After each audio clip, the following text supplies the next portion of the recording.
Knockout, isang suntok lamang ang kinakailangan ni Irene para patulugin ang bakulaw na ito. Mabilis namang sumaklolo ang mga tauhan ng lalaki, ngunit kahit anong gawin nila, hindi nila magising ang kanilang boss. Samantala, ang mga manunood ay gulat na gulat sa kanilang nakita. Nagawa ng batang iyon na matalo ang kanilang boss na napakalaki at natalo ito gamit ang isang pag-atake lamang ng isang kamao. Ang isa sa mga tauhan ng lalaking iyon ay dahan-dahan na nilapitan si Irene. Pinagbantaan niya siya dahil sa ginawa ni Irene sa kanilang boss. Ngunit bago pa man lumala ang sitwasyon, mayroong nagsalita mula sa mga manunood at sinabihan silang dalawa na kumalma, dahil kung ipagpapatuloy nila ito, wala itong may dudulot na maganda. Paglingon nila para tignan kung sino ang taong iyon, laking gulat nila dahil mayroon siyang matutulis na tainga at matatawag siyang elf. Dahil sa sobrang galit, hindi na nakontrol ng lalaki ang kanyang sarili at napagbuntunan niya ng galit ang elf, pinagbantaan niya ito na kung ayaw niyang masaktan umalis na siya ngayon pa man. Sa halip na makipaglaban sa lalaki, tinitigan siya ng elf at binalaan, ang hindi alam ng lalaki, ang elf na nasa kanyang harap ay isang kilalang reporter, at kung sila ay maglalaban-laban, ang kanilang mga kasalanan ay mabubunyag. Matapos niyang malaman ang tunay na pagkakakilanlan ng elf na ito, kahit na gaano pa man siya kagalit, wala siyang magagawa kundi umurong kung ayaw nilang mapahamak ng kanyang mga kasama. Samantala, sinabihan naman ng elf si Irene na sumama sa kanya dahil handa siyang tumulong at sabihin kay Irene ang kanyang gustong malaman tungkol sa champion ng Land of Attestment. Nang sila ay makalabas sa establishmentong iyon, bilang respeto, opisyal na nagpakilala ang elf kay Irene, sinabi niya na siya ang chief reporter ng Weekly Arena at ang kanyang pangalan ay Hinch. Base sa kasuotan ni Irene, inaakala ni Hinch na isa siyang swordsman kaya't nais niyang malaman ang pangalan ni Irene. Dahil nagpakilala si Hinch, bilang respeto, nagpakilala rin si Irene, ngunit nang marinig ni Hinch ang kanyang apelyido, dumating siya sa konklusyon na hindi galing si Irene sa kanluran. Ngayong alam na nila ang pagkakakilanlan ng isa't isa, tinanong ni Irene ang kanyang ipinagtataka at yun ay kung bakit handa si Hinch na siya ay tulungan ng walang kapalit.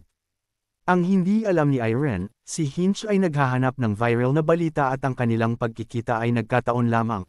Ngunit hindi niya ito sinabi kay Irene dahil baka siya ay kanyang iwasan, kaya't gumawa-gawa ng rason si Hinch at sinabi niya na gusto niya siyang tulungan.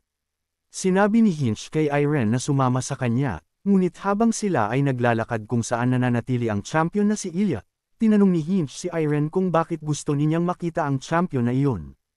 Ngunit nang mabanggit ni Irene na si Ilya ay isa sa kanyang mga kaibigan, tinignan siya ni Hinch nang may pagdududa kung totoo nga ba ang sinasabi ni Irene sa kanya. Gayunpaman, ipinagpatuloy ng dalawa ang kanilang pag-uusap, sinabi ni Hinch kay Irene na 2 buwan na ang nakalilipas nang maging kampyon si Ilya ng lupain ng attestment matapos niyang makarating dito, at kung magpapatuloy ang kanyang pagkapanalo, sa palagay ni Hinch, maaaring matalo ni Ilya ang record ni Ignet. Nang marinig ni Irene ang pangalan ni Ignet, iniisip niya na maaaring isa ito sa mga dahilan kung bakit pumunta si Ilya sa lugar na ito, at iyon ay upang patuloy na habulin si Ignet at malampasan. Para mapatunayan ang kanyang haka-haka, tinanong ni Irene si Hinch kung si Ignet din ba ay naging champion ng Land of Attestment. Gulat na gulat si Hinch nang kanyang marinig ito, dahil ang storyang iyon ay napakasikat kaya't nagtataka siya kung bakit hindi ito alam ni Irene. Sinabi ni Hinch kay Irene na kahit ang mga tao ay nagtatalo kung sino sa kanilang dalawa ang mas talentado ay mainit na usapin sa kasalukuyan, si Ignet ay naghari bilang champion ng 5 buwan, at dahil Disyembre na ngayon, kung magagawang panatilihin ni Ilya ang kanyang titulo hanggang Abril, siya ang unang magwawagi sa pagtalo ng record ni Ignet. Matapos marinig ang kwento ni Hinch, ang lahat ng mga hinala ni Irene sa ngayon ay kanyang nakumpirma na, iniisip niya na baka may kinalaman ito sa demonic na enerhiya na nadama ni Irene noong nakita niya si Ilya. Makalipas ang ilang sandali na paglalakad, nakarating na rin sila sa wakas kung saan nananatili si Ilya, bago magpaalam sa isa't isa laking pasasalamat naman ni Irene kay Hinch sa kanyang tulong. Gayunpaman, hindi pa rin umalis si Hinch at kanyang pinagmasdan sa hindi kalayuan si Irene. Iniisip ni Hinch kung kaya ba talagang makita ng lalaking ito ang champion kahit na ang mga kilalang tao ay itinaboy sa loob lamang ng 1 segundo. Nang makarating si Irene sa gate, agad siyang sinalubong ng gwardya at tinanong kung anong pakay niya sa pagpunta sa lugar na ito. Agad namang nagpakilala si Irene at sinabi niyang nandito siya para makita si Ilya, Bilang patunay, ipinakita niya ang platinum card na ibinigay ni Ilya sa kanya 5 taon na ang nakakaraan para siya ay mapayagan na pumasok.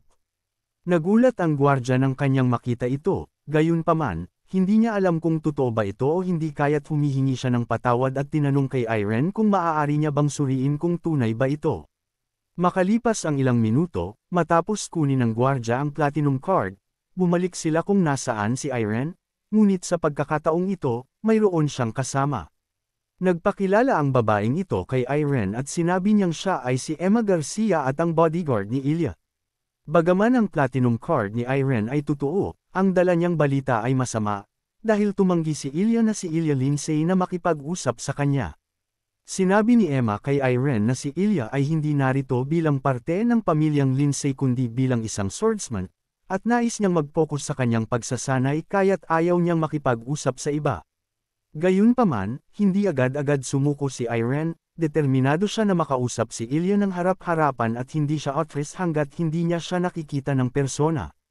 Tinanong ni Irene si Emma kung nabanggit niya ba ang kanyang pangalan, ngunit nang malaman ni Irene na binabalak ni Emma na ipaalam kay Ilya ito matapos niyang makaalis.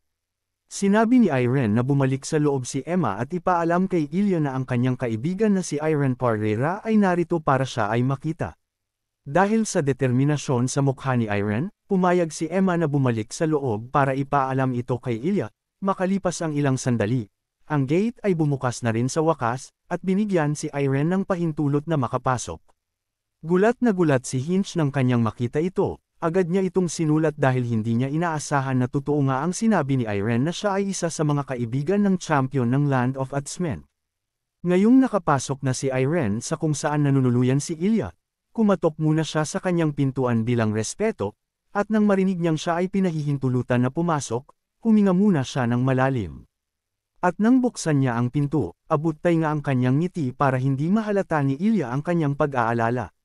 Siya ay sinalubong ni Ilya na nakaupo sa loob ng isang silid, at siya ay masaya na sa wakas ay nakita na niya si Irene matapos ang kanilang pangako sa isa't isa matapos ang 5 taon. Ngayong nagkita na muli sila, tinanong ni Ilya si Irene kung ano ang kanyang rason sa pagiging late nitong mga nakaraang taon. Ngunit si Irene ay natawa na lang sa sobrang hiya, sinabi niya kay Ilya na ipapaliwanag niya ang lahat-lahat sa kanya. Matapos niyang may kwento ang dahilan kung bakit hindi siya nakapunta agad upang makipagkita sa kanya, ibinalita ni Irene kay Ilya kung ano ang mga sumunod na nangyari, sinabi niya na kasama niya sina Judith at Brett at kanilang napagdesisyonan na magtungo sa lugar na ito. Naawa naman si Ilya kay Irene dahil sa sobrang dami ng kanyang pinagdaanan nitong mga nakalipas na taon, gayunpaman, ang atensyon ni Irene ay na kay Ilya. Sinabi niya kay Ilya na kasama si Brett at si Judith, nanood sila ng laban niya pagdating nila sa lungsod. Lubos na ikinatutuwa ni Irene nang makita niya si Ilya na mas lalo pang humusay kumpara noong huli silang nagkita, ngunit hindi niya maalis sa kanyang isipan na tila ba may kaunting kakaiba sa kanya. Gustong malaman ni Irene sa bibig mismo ni Ilya ang kanyang rason sa pagpunta sa lugar na ito kaya't tinanong niya si Ilya ng harap-harapan. Tinanong niya kung may kinalaman ba si Ignet sa rason niya sa pagpunta sa lugar na ito at sa pagsali sa laban na ginaganap sa Land of Attestment. Sa sandaling marinig ito ni Ilya kay Irene, ang kanyang mga mata kanina na napaka-inosente ay agad-agad na nagbago. Ngunit hindi lamang iyon ang nagbago sa kanya, dahil kahit na gusto niya itong itanggi na walang kinalaman si Ignet, mayroong kakaibang aura na para bang lumalabas sa katawan niya. Agad naman itong napansin ni Irene. Iniisip niya na mas lalo pang tumitindi ang maitim na enerhiya nang marinig ni Ilya ang pangalan ni Ignet. Sinabi ni Irene kay Ilya na hinding-hindi niya makakalimutan ang taon sa paaralan ng Krona Swordsmanship, mas lalo niya pa itong nararamdamang ngayong nagbabalik tanaw siya. Kung gaano kahalaga ang mga panahong iyon, at kung gaano kaimportante sa kanyang buhay ang mga taong nakilala niya sa maikling panahon na iyon. Lalo na sa kanya, dahil siya ang unang taong nag-abot ng tulong sa kanya sa panahon na siya ay nahihirapan, kaya naman para kay Irene, ang kanilang relasyon sa isa't isa ay mas lalo pang mahalaga para sa kanya. Sana hindi mas amain ni Ilya ang kanyang intensyon, dahil nag-aalala lamang si Irene para sa kanya, dahil sinabi mismo sa kanya ni Ilya na hindi na niya papayagan pa na siya ay maapektuhan ng ibang tao. Matapos marinig ito mula kay Irene, Nagsimulang mag-alinlangan si Ilya kung dapat pa ba niyang ipagpatuloy ang paghabol kay Ignet at kung talagang gusto niyang lampasan ang kanyang record sa Land of Attestment. Ngunit hindi parent tumigil si Irene para makumbinsi si Ilya. Sinabi niya kay Ilya na tumigil na siya habang maaga pa, at walang magbabago sa pagsisikap na habulin si Ignet. Tumayo si Ignet sa kanyang kinauupuan, katulad ng sinabi ni Irene, hindi parent siya nakakatakas sa mga mata ng mga mapanghusgang mga tao. Sinisisi niya sila dahil ang mga parasitong ito ay hindi kailanman nagiging satisfied at ang dami nilang nasasabing mas asama tungkol sa kanilang pamilya. Sinubukan ni Ilya ang buo niyang makakaya, gayunpaman, ang mga taong iyon ay ayaw pa ring magsitigil sa pambabastos sa kanyang pamilya at pati na rin sa kanyang nakatatandang kapatid. Kinuha ni Ilya ang kanyang espada at naglabas siya ng Aura Sword, sinabi niya na ito ang resulta. Dahil sa Aura Sword na kanyang nakamit, ang ibig sabihin lamang nito ay tama ang kanyang daan na tinatahak. Pilit niyang ipinagsisigawan na wala siyang nagawang mali, dahil ang nag-iisang nagkamali ay ang kanyang sarili noong nakaraan, kaya't sinabi niya kay Irene na wala siyang magagawa pa para baguhin pa ang kanyang isip. Mukhang desidido talaga si Ilya na gawin ang lahat para lamang mapanatili ang kanyang titulo bilang champion ng Land of Attestment para malagpasan si Ignet, kaya tumayo siya sa kanyang kinauupuan. Dahil mayroong pang 120 araw bago malagpasan ni Ilya ang record ni Ignet, isinara niya ang kanyang mga kamao ng napakahigpit. At sinabi kay Ilya na siya ay kanyang tatalunan bago pa man mangyari iyon para mahimasmasan siya. Sa sandaling ito, mayroong kakaibang aura na lumalabas sa katawan ni Irene na nagmistulang kabaliktaran ng maladimanikong enerhiya kay Ilya. Alam ni Ilya na hindi siya kayang talunin ni Irene ngunit, hindi niya mapigil ang pagpawisan ng malamig dahil alam niya ding mayroong mga panahon na kung saan biglaan na lang ang paglakas ni Irene. Lalong-lalo na dahil kitang-kita sa mga mukha ni Irene na desidido siyang talunin si Ilya bago pa man niya matalo ang record ni Ignet sa Land of Attestment. Siya ay nabigla nang marinig niya na pinaplano ni Irene na talunin siya, tinanong niya kung seryoso ba siya sa kanyang sinasabi. Ngunit para kay Irene, seryoso din siya sa kanyang sinasabi na gusto niyang pigilan si Ilya lalong-lalo na dahil nakakasama na sa kanya ang paghahabol kay Ignet, sa puntong may nararamdaman ng demonic na enerhiya si Irene kay Ilya. At dahil hindi makumbinsi ni Irene si Ilya gamit ang mga salita, balak niya siyang harapin sa Land of Attestment dahil kung magtatagumpay si Irene na talunin siya doon, nakatitiyak siyang maseseryosohin ni Ilya ang kanyang mga salita. Ngunit bago pa man makalayo si Irene kay Ilya, napahinto siya nang tanungin siya ni Ilya kung sa tingin niya ba matatalo niya siya. Alam ni Irene na hindi niya kayang talunin si Ilya sa ngayon ngunit handa si Irene na mag-ensayo ng gusto hanggang sa dumating ang araw na sila ay magkita sa arena. Hindi maiwasan ni Irene na malungkot, alam niyang ngayon lang ulit sila nagkita makalipas ang 5 taon kaya't humihingi siya ng pasensya kay Ilya dahil sa kanyang mga nasabi. Ngunit sana maintindihan ito ni Ilya, dahil para kay Irene, isa siya sa mga pinaka-importante niyang kaibigan. Sinabi ni Irene na magkikita silang muli, ngunit ang araw ng kanilang pagkikita ay gaganapin na sa Land of Attestment na kung saan, silang dalawa ay maglalaban hindi bilang magkaibigan, kundi bilang mga swordsman. Samantala, ang tatlo na naiwan sa bahay panuluyan ay napakatahimik dahil sa kanilang napanood na laban ni Ilya. Habang ang nasa tabi ni Judith na si Ruro ay napakahimbing ng tulog, hindi mawala sa isip ni Judith ang ipinamalas kanina ni Ilya. Alam niyang mas lalo pang lumakas si Ilya ngunit hindi siya makapaniwala na isa na siyang swordsmaster. Inaamin niya na ang antas ni Ilya ay hindi may kukumpara sa kanya, gayunpaman, sa mga susunod na 5 o 10 taon, ipinapangako niya na tatalunan niya siya. Dahil sa sobrang hype ni Judith, nakalimutan niyang nasa tabi niya si Ruro kaya't nagising ito nang bigla siyang bumangon. Tamang-tama naman ang gising ni Ruro, natuwa siya dahil makalipas ang ilang sandali, nakabalik na si Irene mula sa kanyang pagpunta sa kung nasaan si Ilya. Agad namang ikinwento ni Irene ang kanyang pakikipagkita kay Ilya kina Brett at Cobharo, ngunit nang marinig nilang hinamon ni Irene si Ilya sa isang laban, sila ay gulat na gulat at tinanong ni Brett kung sigurado ba siya sa kanyang desisyon. Alam ni Irene na wala siyang laban sa ngayon, gayunpaman, desidido siyang manalo kaya't binabalak niyang hamanin si Ilya sa susunod na 4 na buwan. Samantala, si Judith na nakikinig sa kanilang usapan ay natahimik sa ipinapakitang tapang ni Irene. Hindi naman nagustuhan ni Brett ang desisyon ni Irene dahil base sa kanilang napanood, mahihirapan si Irene na talunin si Ilya. Sinubukan din ni Kobayashi na baguhin ang isip ni Irene. Alam niyang malakas siya ngunit ang kanilang pinag-uusapan na kakalabanin ni Irene ay isang swordsmaster kaya't hindi maiwasan ni Kobayashi na mag-alala. Alam ito ni Irene, gayunpaman, ang katotohanan na si Ilya ay isang swordsmaster ay hindi mahalaga para sa kanya dahil buo na ang kanyang isipan na labanan siya sa Land of Attestment. Dahil para kay Irene, ang hamon na ito ay kinakailangan niyang gawin kahit na anong mangyari at handa siyang gawin ang buo niyang makakaya para manalo. Sa sandaling ito, ang mga salitang binitawan ni Irene ay nagdulot ng katahimikan kay Judith at hindi siya makapagsalita. Base sa kanyang reaksyon, para bang mayroong masamang bagay na nangyayari sa kaloob-looban niya sa sandaling iyon dahil sa frustration. Ngunit hindi niya ito ipinahalata, hinawakan niya ang balikat ni Irene nang may ngiti sa kanyang mukha at sinabi sa kanila na sila ay nandito na kaya't mas maganda na ring subukan nilang talunin si Ilya.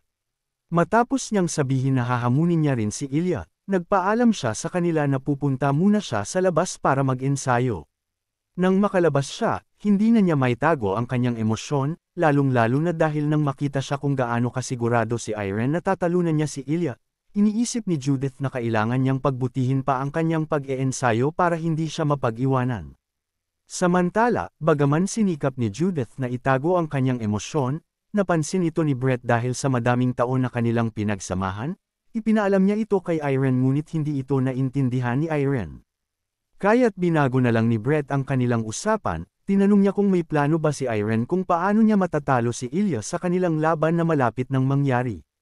Punong-puno man ng tapang at dedikasyon si Irene na matalo si Ilya, ngunit wala siyang plano kung paano niya ito magagawa kaya't gusto niyang humingi ng tuloy kay Brett. Sa puntong nagmamakaawa na siya kay Brett para lamang siya ay matulungan, napakunot na lang ng noo si Brett at sa puntong ito, iniisip niya kung anong nagawa niya mali para magkaroon ng ganitong mga kaibigan. Gayunpaman, pumayag pa rin si Brett na tulungan si Irene, sinabi niya na hindi ito lubusang imposible, dahil may mga pagkakataon na natalo ng mas mataas na ranggong ekspertong swordsman ang isang swordsmaster. Gayunpaman, may tatlong kondisyon na kinakailangan na makamit ni Irene. Sinabi ni Brett na ang una ay kailangan ni Irene ng isang napakatigas na espada na kayang makipagsabayan sa isang aura sword. Kaya't tinanong niya si Irene kung gaano katibay ang kanyang espada na gawa sa mystic arts. Base sa naaalala ni Irene, sinabi ni Volcanus at ng iba pang mga panday na ang kanyang espada ay napakatibay, kaya't sinabi ni Irene na sigurado siyang hindi ito bibigay dahil kinilala ito ng mga taong mapagkakatiwalaan. Ngayon na pumasa si Irene sa unang kondisyon, ang pangalawang bagay na kailangan niya ay ang kanyang sariling teknik, isang teknik na hindi kayang hulaan ng kanyang kalaban. Sa kaso ni Irene, ito ay ang kanyang malakas na pababang pag-atake. Ngunit hindi yun sapat kaya't sinabi ni Brett kay Irene na kailangan niyang ayusin ito sa puntong maaari niya itong gamitin ng malaya sa isang laban. Sinabi naman ni Irene kay Brett na gagawin niya ang lahat para mapabuti ang teknik na ito. Nang marinig niya ito kay Irene, sinabi ni Brett sa kanya na ang pagpupursigi ay hindi laging nagdudulot ng magandang resulta na kanyang inaasahan, ngunit pagdating kay Irene, hindi nila alam kung ano ang mangyayari kaya't mas mabuti na lang kung susubukan na lang nila ito. Bago sabihin kay Irene ang huling kondisyon, naghintay si Irene ng may pasensya dahil ito ang pinakamahalagang kondisyon, at ang kondisyong ito ay walang iba kundi dapat maipapantay ang husay ng kanyang swordsmanship sa teknik ng isang swordsmaster. Dahil sa kaso ni Ilya, hindi siya naging isang swordsmaster nang dahil sa sinuwerte lamang siya ay isang tunay na swordsmaster na pinalakas ang kanyang swordsmanship bago tapusin ang kanyang aura. At kung hindi mapapaikli ni Irene ang agwat ng kanilang mga abilidad, magiging mahirap para kay Irene na talunin si Ilya sa ganitong kalagayan. Matapos pakinggan ni Irene ang mga kondisyon na ito, sinabi ni Irene kay Brett na gagawin niya ang kanyang pinakamahusay sa natitirang oras na mayroon siya. Nang biglang sumulpot si Hinch nang kanyang marinig ang pinag-uusapan ng dalawa. Tama nga ang kanyang kutob na mayroong kakaiba sa batang ito kaya't iniisip niya na talagang sulit ang kanyang pagsunod kay Irene nang hindi niya namamalayan hanggang sa makarating sila dito. Matapos niyang marinig ang kanilang pinag-uusapan, sigurado siyang magiging malaking balita ito kaya't ayaw niyang palagpasin ang pagkakataong ito bilang isang reporter, kaya't muli niyang ipinakilala ang kanyang sarili sa ibang mga kasama ni Irene. Sa kabilang banda naman, nag-aalinlangan si Brett dahil pinakinggan ni Hinch ang kanilang usapan ng walang pahintulot, agad namang gumawa-gawa ng rason si Hinch bago pa man siya mabisto. sinabi niya na hindi niya ito sinasadya dahil mayroon siyang matalas na pandinig kaya't narinig niya ang kanilang pinag-uusapan mula sa kabilang lamesa. Sinabi ni Hinch kay Brett na narinig niya ang mga kondisyon na kinakailangan na makamit ni Irene, ngunit sa tatlong kondisyon na kanyang nabanggit, mayroon siyang nakalimutan na isa, at iyon ay tungkol sa yugto at mga level nila. Sa unang stage ito ay tinatawag na Land of Beginnings kung saan nandito ang mga swordsman na nag-uumpisa pa lamang sa pag-akyat sa mas mataas na stage at level. At sa susunod na stage naman, ito ay tinatawag na Land of Opportunity na kung saan may mga level na pawn, knight, bishop at rook, at kung mapagtatagumpayan ng isang swordsman ang stage at level na ito. Sila ay mapupunta sa susunod na stage, at tinatawag itong Land of Glory na kung saan mayroong dalawang level, at yun ay ang King at Queen. Gayunpaman, hindi ganun kadali ang lahat-lahat dahil ang mga nasa top 10 ranked swordsman lamang na nakakuha ng King level ay ang mabibigyan ng oportunidad na hamunin ang champion na nasa stage ng Land of Attestment. Ngunit dahil sa mas mataas na antas ng kompetisyon, kahit mayroon ng mga kwalifikasyon si Irene na hamunin ang kampiyon, mahihirapan siyang hamunin si Ilya kung hindi niya makuha ang atensyon ng publiko, at ito ang pang-apat na kondisyon na kailangan punan ni Irene. Matapos nilang pakinggan ang paliwanag ni Hinch, naiintindihan na nila kung ano ang kanyang ibig sabihin, kailangan ni Irene ng isang bagay na magiging sanhi para siya ay pag-usapan ng sambayanan. Sinabi ni Hinch na tama ang sinabi ni Cobb Haro, sa ibang salita, kailangan ni Irene na palakihin ang kanyang commercial value bilang isang swordsman. Alam ni Hinch na mahirap ang pang-apat na kondisyon na ito ngunit handa siyang tulungan si Irene lalong-lalo dahil makikinabang din siya, kaya naman para pumayag si Irene, sinabi ni Hinch na gagawin niya ang lahat ng kanyang makakaya at sinisigurado niya na gagawin niyang pinakamatingkad na bituin si Irene na nakita ng Land of Attestment. Sa sumunod na araw, agad nilang isinagawa ang kanilang plano sa pagsali sa kompetisyon, dahil nag-uumpisa pa lamang sila, kinakailangan nilang tahakin ang Land of Beginnings. Gayunpaman, ang mga reporter galing sa ibang mga istasyon ng mga balita ay todo sulat sa kanilang mga papel, lalong-lalo na dahil hindi sila makapaniwala na mayroong dalawang miyembro galing sa Kronos Swordsmanship ay magpapakita sa kanilang harapan. At ang dalawang iyon ay walang iba kundi si Brett Lloyd at ang commoner na knight na si Judith na kung saan maihahalin tulad sa antas ni Brett. Parehong silang nanalo sa kanilang tatlong laban, kaya naman kung magpapatuloy ang kanilang pagkapanalo, nakakasigurado ang kalbong reporter na sila Brett at Judith ay maaabot ang level na bishop.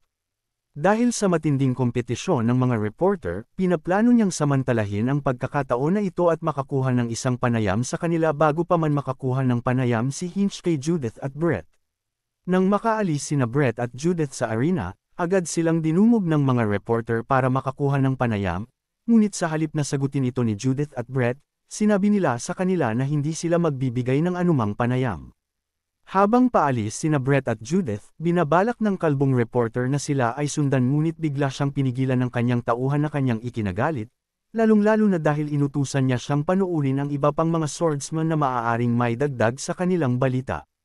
Ngunit ang hindi alam ng kalbong reporter, ang ipinapabantay niyang mga laban sa kanyang tauhan ay agad-agad na natapos, at ang mga swordsman na kanilang tinututukan ay natalo lamang ng isang batang swordsman na may kulay blonde na buhok.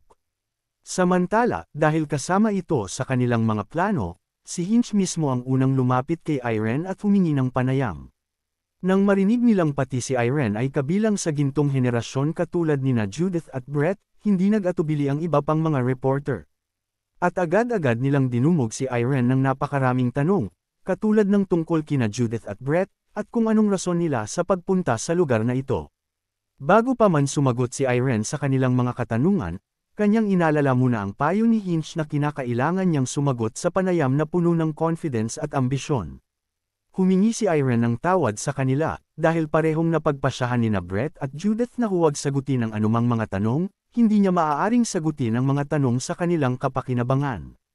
Gayunpaman, handa si Irene na sabihin sa kanila ang tungkol sa kanyang mga pangarap sa pagsali sa kompetisyon bilang isang proud swordsman ng paaralan ng Kronos Swordsmanship. Sinabi niya sa kanila na tatalunan niya ang lahat ng kanyang mga kalaban gamit ang isang pag-atake lamang hanggang sa makarating siya sa Queen level. Ang kanyang layunin dito ay hindi para mag-ensayo, kundi upang patunayan sa kanyang sarili na may kakayahan siyang maging isang kampiyon. Nang marinig ito ni Hinch, Iniisip niya na sapat na ito para simulan ang kanilang plano na makuha ang atensyon ng publiko patungo kay Irene, at makakatulong ito sa kanya para mabigyan siya ng mas malaking chance na hamunin ang champion na si Ilya pag nakamit na ni Irene ang king level. Matapos kumalat ang balita tungkol sa mga swordsman na galing sa Krona Swordsmanship, madaming tao ang namangha sa kanilang mga ipinamalas lalong-lalo na dahil sa murang edad pa lamang, ang kanilang kasanayan sa paggamit ng espada ay napakagaling na, gayunpaman, ngayon pa lamang nila narinig ang pangalang Irene Pereira. Ngunit nang mabasa nila na ang kanyang layunin ay ang maging isang champion ng Land of Attestment, hindi sila naniniwala dito, ngunit ang kanyang kasama ay tuwang-tuwa dahil mas lalo pang magiging kapanabik ang mga laban tuwing may tao na puno ng matataas na layunin at mithiin. Samantala, ang balita tungkol sa kanila ay kumakalat na sa buong bayan, nagpulong-pulong sila tungkol sa kanilang plano, at ipinaalam ni Hinch sa kanila na ito ay isang magandang simula at tiyak siyang pinag-uusapan ng sambayanan ang panayam ni Irene. Ngayong nagawa na ni Hinch ang unang parte ng kanyang plano, sinabi niya sa kanina na mauuna na muna siyang umalis at mag-iisip siya ng susunod niyang gagawin para sa storya ni Irene, habang pinapakinggan ang dalawa, tila ba napakalalim ng iniisip ni Brett. Nang mapansin ni Irene na si Judith ay wala na naman sa kanilang tabi, tinanong niya si Brett kung lumabas muli si Judith, at katulad ng dati, sinabi ni Brett kay Irene na siya ay umalis para mag-ensayo ng mag-isa. Ngayong silang dalawa na lang ang magkasama, ginamit ni Brett ang oportunidad na ito para tanungin si Irene tungkol sa gumugulo sa kanyang isipan. Napansin ni Brett na para bang napakalalim ng iniisip ni Irene pati noong siya ay gumagawa ng kanyang panayam sa Land of Beginnings, kaya't gustong malaman ni Brett kung bakit handa si Irene na gawin ang lahat basta't manalo lamang sa kanilang laban ni Ilya. Napaisip si Irene kung sasabihin niya ba ang katotohanan kay Brett, ngunit dahil mayroon siyang tiwala sa kanya, isiniwalat niya ang kanyang napansin nang una nilang makita si Ilya. Gulat na gulat si Brett nang kanyang marinig na si Ilya ay magiging isang demonoid. Tinanong niya kung seryoso ba si Irene sa kanyang sinasabi. Sa tingin ni Irene kapag ang isang negatibong emosyon katulad ng imperioridad at galit ay lumalakas sa loob ng isang tao, nagsasani ito para mawala sila sa tamang katinoan. Gayunpaman, may mga pagkakataon na ang mga tao ay maaaring malampasan ang mga negatibong emosyon tulad ni Jet Frost, ngunit nang pumunta si Irene upang makita si Ilya, nadama niya ang isang katulad na demonyong enerhiya na lumalabas mula sa kanya, at kung hindi niya siya mapipigilan, maaaring dumating ang araw na maging demonoid si Ilya. Matapos marinig ang kwentong ito kay Irene, unti-unti nang naiintindihan ni Brett ang dahilan kung bakit si Irene ay sobrang seryoso sa pagtalo kay Ilya sa Land of Attestment. Ngunit nais ni Brett na itago ito mula kay Judith dahil hindi nila alam kung ano ang kanyang gagawin pag natuklasan niya ito. Handa si Brett na suportahan si Irene sa desisyong ito, gayunpaman, hindi magbabago ang katotohanan na mahirap para sa kanya na talunin si Ilya sa loob ng 4 na buwan, ngunit gaano pa man ito kahirap, handa si Irene na gawin ang buong niyang makakaya para magtagumpay. Bigla namang sumulpot si Ruro sa taas ng higaan at kanyang ipinagsisigawan kung bakit hindi ipinaalam ni Irene ang napaka-importanteng impormasyon na ito. Nalilito naman ang dalawa, dahil ang akala nila silang dalawa lang ang nandito at kasama ni Kobayashi si Ruro. Mula sa ikalawang higaan sa itaas, tumalon si Ruro at kanyang tinanong kung kinakailangan ni Irene na mas lalo pang lumakas sa maikling panahon. Base sa sinasabi ni Ruro, iniisip ni Irene na baka mayroong plano si Ruro kaya't tinanong niya siya kung mayroon ba siyang alam na paraan. Hype na hype naman si Ruro, sa puntong nag-umapaw ang enerhiya ng mystic art sa kanyang katawan. Sinabi niya na posibleng mas lalo pang lumakas si Irene, at iyon ay sa pamamagitan mystic arts kaya't oras na para sa isang special na leksyon.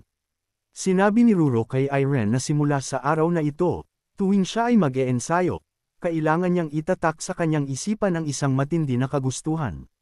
Samantala, sa gabing iyon, ang tao na kanilang nais sagipin ay nag-iisa sa kanyang silid at mayroong napakalalim na iniisip. Habang pinagmamasdan ng regalo na Pulse Heiress na ibinigay ni Irene sa kanya 5 taon na ang nakakalipas sa Krona Swordsmanship. Hindi niya maintindihan kung bakit pinipigilan siya ni Irene, dahil sa dami ng tao na kanyang nakilala.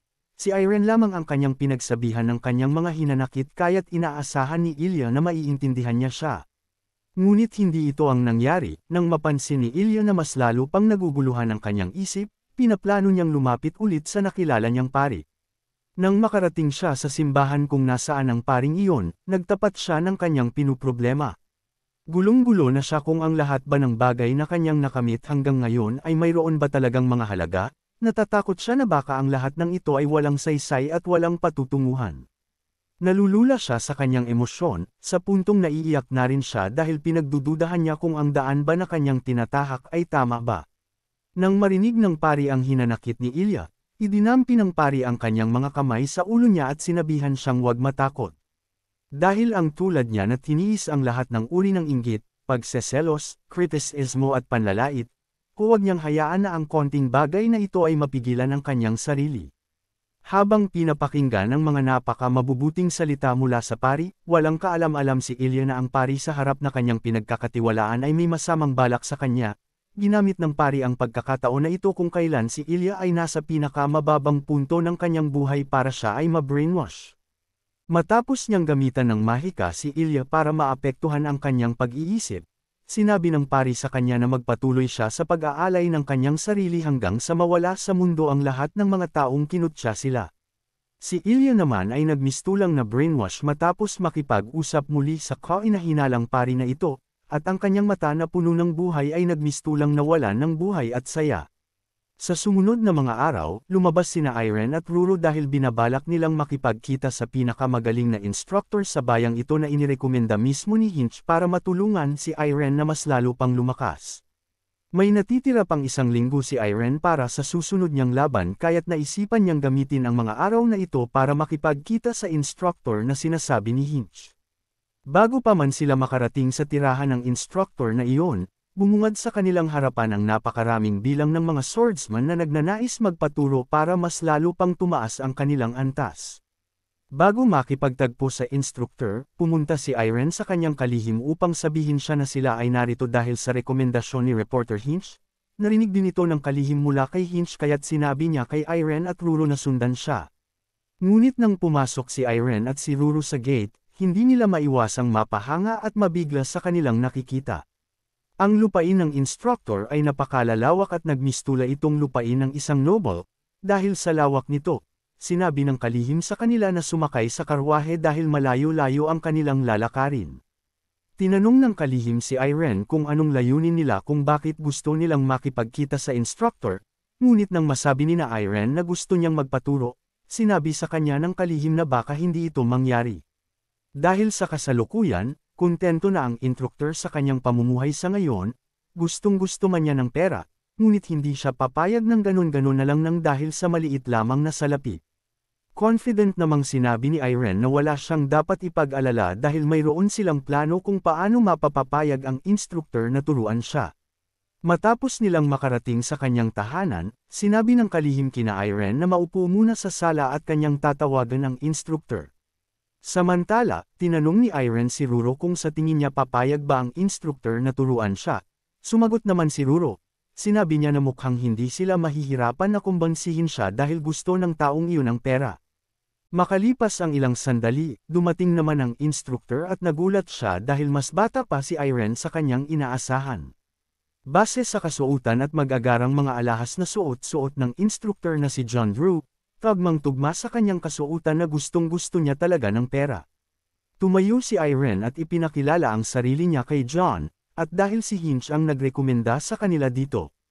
Sinabi ni John na ang kanilang negosasyon ay magiging mabilis lamang, tinanong niya sila kung handa silang magbayad ng malaking halaga para sa kanyang mga serbisyo sa pagtuturo sa kanila. Ngunit bigla na lang sumingit si Ruro sa usapan ni John at Irene, itinaas ni Ruro ang kanyang kamay at sinabing siya ang magbabayad. Nang makita ni John si Ruro, isang nagsasalitang itim na pusa, lubos siyang nagulat. Ngunit magbabago ang kanyang reaksyon nang makita niyang si Ruro ay gumamit ng mystic arts para magtawag ng ginto sa anyo ng mga daga, confident na tinanong ni Ruro kung ito ba ay sapat na. Tumawa naman si John nang makita niya ito, kahit na naglalaway na siya dahil sa sobrang dami ng ginto na nasa kanyang harapan, sinabi niya kay Ruro na ito ay hindi parent sapat. Ngunit nang maglabas pa muli si Ruro ng mas madami pang ginto, sa punto na ang lamesa ay malapit ng matabyunan, napangangasagulat si John dahil ito ang unang beses niyang makita ng ganito kadaming ginto. Dahil sa pagmamahal sa pera, napayuko siya ng kanyang ulo kay Ruro at sinabi niyang gagawin niya ang kanyang makakaya para gabayan si Irene. Proud naman si Ruro at kanyang sinabi na ganito gamitin ng tama ang pera. Ngayong tinanggap na ni John ang kabayaran kapalit ng kanyang pagtuturo, sinabi niya kay Irene na bago sila magsimula, gusto niyang makita ang swordsmanship ni Irene. Dahil sa pamamagitan ng pagsusuri ng kanyang pisikal na abilidad, swordsmanship style, battle senses, ugali at nakagawian, makapagpapasya si John ng pinaka-epektibo at angkop na paraan para sanayin siya. Bago ito isagawa ni Irene, tinignan niya muna si Ruro, at nang tumungo si Ruro at makakuha siya ng permiso, mukhang oras na para ipakita ang kanyang pagbabago nitong mga nakaraang araw. Bago pa man dumating ang araw na ito, sinanay ni Ruro si Irene sa pamamagitan muli ng pagpapabuti ng kanyang mystic arts. Sinabihan niya si Irene na siya ay mag-focus at huwag siyang moalang ng konsentrasyon kahit na isang segundo lang. Ipinagsigawan ni Ruro kay Irene na alalahanin niya ang kanyang game time na hangarin na sagipin ng kanyang kaibigan na si Ilya, at ibuhos ang hangarin na ito sa bawat pag-swing ng kanyang espada. Bago pa man ipakita ni Irene ang kanyang swordsman's kay John, muli niyang inalala ang mga salitang ito mula kay Ruro. At ngayong handa na siya, kanyang swineng ang kanyang espada habang iniisip ang kanyang hangarin na maligtas si Ilya sa kanyang emosyon bago pa man siya maging isang ganap na demonoid. Dahil sa hangarin na ito, unti-unting nagkaroon ng pagbabago ang kasanayan ni Irene, at nagmistulang nagkaroon ng kakaibang bagay na nangyayari na pumapalibot sa kanya. Nang mapansin ito ni Ruro at John, sila ay gulat na gulat. Sinabi ni Ruro na sa wakas nagtagumpay rin si Irene sa paggawa ng kanyang sariling training space.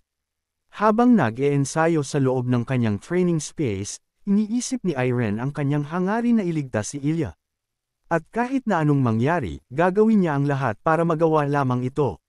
Salamat sa panunood ng video. Kung nagustuhan mong manood ng mga Tagalog manhwa recap, huwag kalimutan mag-like, share and subscribe para sa susunod pang mga video.